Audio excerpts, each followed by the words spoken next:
किसी का पहले से बहुत बड़ा सपना नहीं होता कि वो कहाँ जाएगा, क्या करेगा। जनरली सभी बच्चे ये सोचते हैं कि 12th के बाद कोई डिग्री कर लेंगे, कुछ नौकरी मिल जाएगी। बहुत बड़े सपने नहीं होते। मेरे भी नहीं थे, मैं भी 11th में ऐसे ही था कि 12th कर लेंगे, उसके बाद कुछ देख लेंगे या नियर बाय कॉलेजेस में स्टडी कर लेंगे। जब मैंने जेई मेंस का 2022 में फर्स्ट अटेम्प्ट दिया था तो मेरे 95 परसेंटाइल मार्क्स आए थे उसमें। पर डेडिकेशन ये नहीं थी कि एनआईटी में जाना है, डेडिकेशन ये थी कि आईआईटी में जाना है।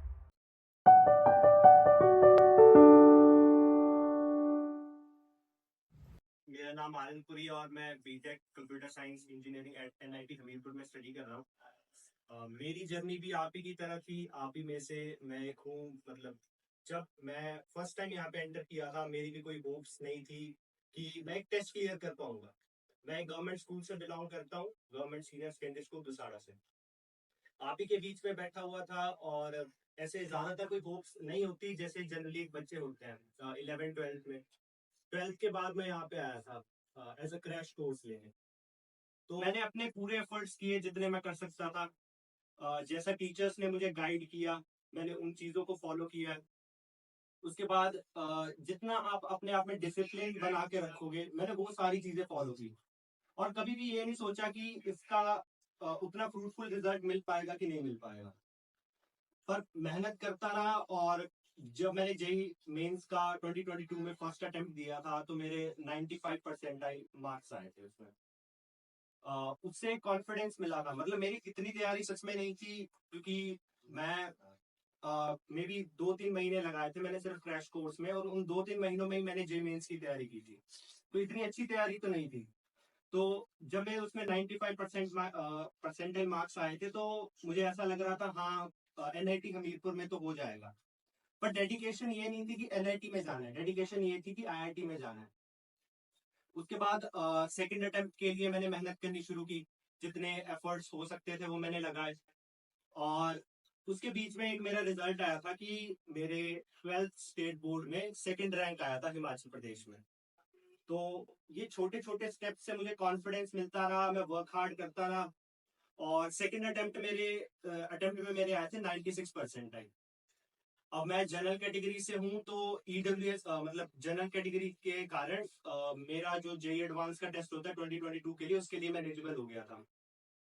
उस टेस्ट के लिए भी मैंने सही पे जैसे पढ़ाई करते हैं वो की थी। हाँ, इतनी प्रिपरेशन नहीं थी बट अपनी तरफ से पूरा एफर्ट्स किए थे।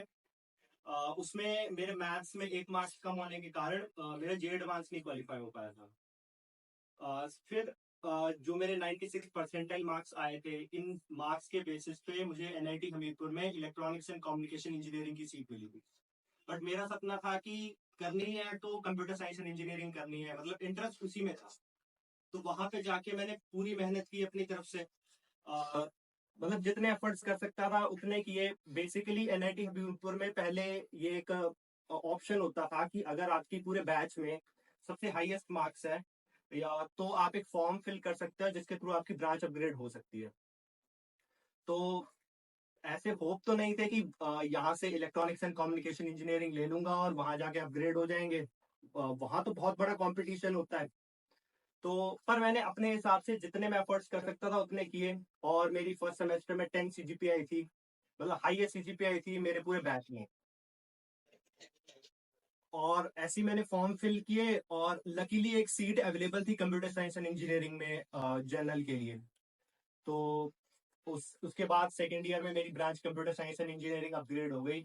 और तब से मैं एकदम मतलब एकदम एक तरह से ये आशीर्वाद ही मान सकते हैं कि जो मैंने एम किया था, जो चीजें मैंने सोची थी कि मैं ये करूंगा, अपने आप उसके लिए एक तरह से रास्ते बनते चले गए। अ, किसी का पहले से बहुत बड़ा सपना नहीं होता कि वो कहाँ जाएगा, क्या करेगा। जनरली सभी बच्चे ये सोचते हैं कि 12th के बाद कोई डिग्री कर लेंगे, कुछ नौकरी मिल जाएगी। बहुत बड़े सपने नहीं होते। मेरे भी नहीं थे, मैं भी 11th में ऐसे ही था कि 12th कर लेंगे, उसके बाद कुछ देख लेंगे या नियर बाय कॉलेजेस में स्टडी कर लेंगे। बट जब आप एक अच्छे टीचर्स की गाइडेंस में आते हो, एक इन्वायरमेंट के गाइडेंस में आते हो, तब आपको पता चलता है कि आपकी लाइफ का असली एम क्या है।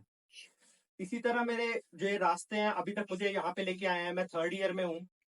और इसी मतलब पिछले साल पिछले सेमेस्टर में हमारे इंस्टीट्यूट में डेल कंपनी आई थी। तो डेल कंपनी की तरफ से मुझे इंटर्नशिप मिली है इस समर में एट बेंगलोर।